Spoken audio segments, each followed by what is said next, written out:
right? They made God a battery.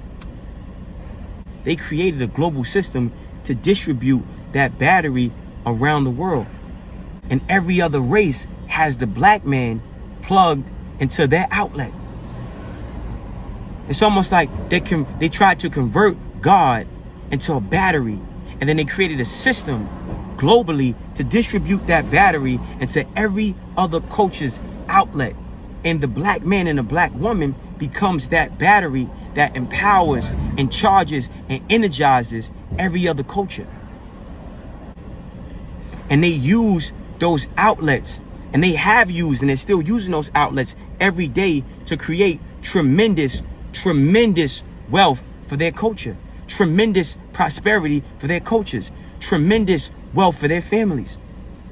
And we're being sucked dry by everybody else.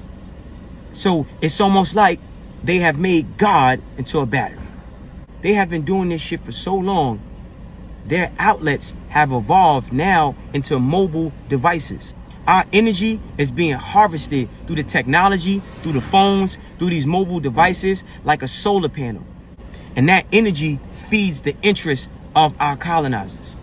That energy, dog, feeds the interests of our colonizers. You have to study the plan to destroy who we are. And once you start to study the plan that was implemented to destroy us, you start to understand and see the evolution of the outlet, the evolution of the outlet, the evolution of how they use things and platforms to harvest our energy to empower them and to disempower us. It started with the plantations. Then it went from plantations to factories. Then it went from factories. Then it went from factories to corporations. Then it went from corporations to jobs. Then it went from corporations to jobs. Then it went from jobs to mobile devices.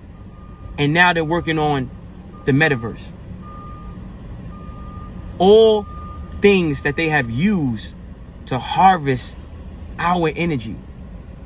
That's why I said they made God a battery. The key to us unplugging our battery out of their outlet and plugging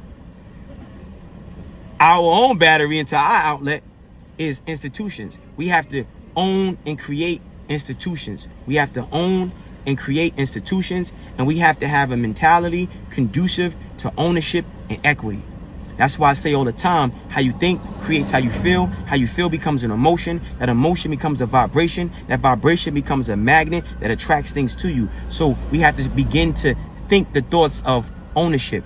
We have to begin to think the thoughts of equity and control. We have to begin to think the thoughts of God and goddess, not nigga and dot or nigga and bitch. The black man is God.